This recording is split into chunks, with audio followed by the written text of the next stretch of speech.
বিশ্ব উষ্ণায়নের কবলে পড়ে আমাদের সবারই প্রায় এই গ্রীষ্মকালে নাভিশ্বাস উঠেছে, ত্রাহি ত্রাহি অবস্থা। প্রখর তপন তাপে আকাশ তৃষায় কাঁপে।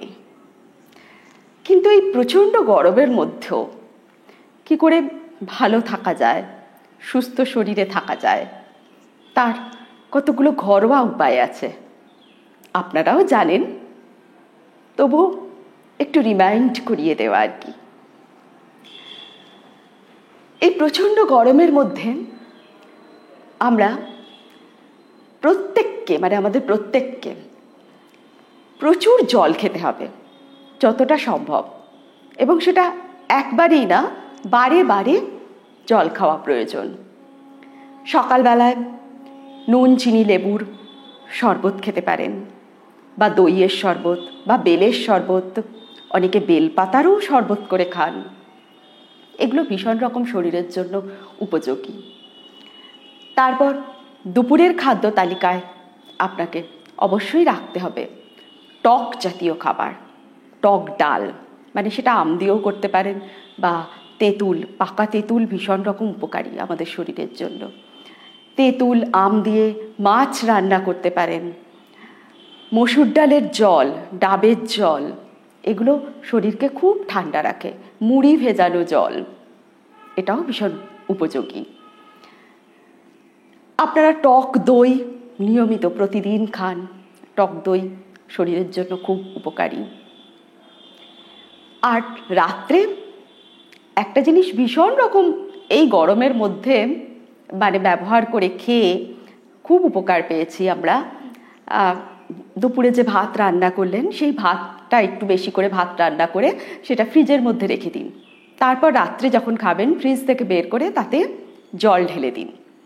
দিলে সেই জল শুদ্ধ ভাত, জল ঢালা ভাত যেটাকে বলে, সেটা খান। তার সঙ্গে নুন, তেল, কাঁচা পেঁয়াজ ভীষণ রকম শরীরকে ঠান্ডা রাখে। আর তার সঙ্গে একটুখানি হালকা করে চপ, পকোড়া, এগুলো খেতে পারেন, খুব ভালো হয়। এই যে জল ঢালা ভাতটা খেয়ে দেখবেন রাত্রে শরীরটা এত ঠান্ডা থাকে না, খুব ভালো ঘুম হয়। অনেকে সকালেও, এই গরমের সময় সকালেও কিন্তু ওই জল ঢালা ভাত খেয়েছেন। আর প্রতিদিন এই গরমের মধ্যে অন্তত 2-3 বার চান করুন। পুরোটা চান না হলেও গলা পর্যন্ত আপনারা ভেজান, গলা পর্যন্ত ধুয়ে ফেলুন পুরো। আর এই গরমের সময় একদম হালকা সুতির জামা কাপড় বা হালকা রঙের জামা কাপড় আপনারা পরতে পারেন। বাইরে যখন কাজে বেরোবেন, কাজে তো আমাদের বেরোতেই হবে, বিভিন্ন কাজে আমাদের দরকার তো পড়েই, তখন বাইরে বেরোলে অবশ্যই সানগ্লাস, টুপি, ছাতা এগুলো ব্যবহার করা উচিত। আর মাস্কও ব্যবহার করা উচিত, এবং ঢিলে ঢালা পুরো কভার্ড পোশাক সেটা পরলেই বোধহয় ভালো হয়। মানে সানশাইন থেকে বাঁচার জন্য এর থেকে ভালো আর কিছু হয় না। এই সব কিছু করার পরেও মনটা শান্ত থাকে কি করে? অনেকেই এখন গরমের মধ্যে এসি কিনে নেন, এসি কিনে নিয়ে এসে এসির ঠান্ডায় বেশ ঘুম লাগান ঘুমে, কিন্তু এই এসিটা তো শরীরের জন্য অনেক বেশি ক্ষতিকর। আর সর্বোপরি হচ্ছে এসির ব্যবহারের ফলে আপনার ঘরের ভেতরের যে গরমটা সেটা বাইরে বের করে দিচ্ছে, পরিবেশটা তো আরও বেশি উষ্ণ হয়ে যাচ্ছে। মানুষ কিন্তু এটা ভাবছেন না যে এসি কেনার বদলে আমরা কয়েকটা গাছ লাগাই। গাছের কোনো বিকল্প নেই। এই গাছরাই কিন্তু আমাদেরকে শীতল ছায়া দান করে, প্রচুর আমাদের উপকার করে। গাছের মতো এরকম পরম বন্ধু বোধহয় আর পৃথিবীতে আমাদের কেউ নেই। আগেকার দিনে মুনি ঋষিরা, তখন তার ইলেকট্রিসিটি ছিল না, তারা কি করতেন?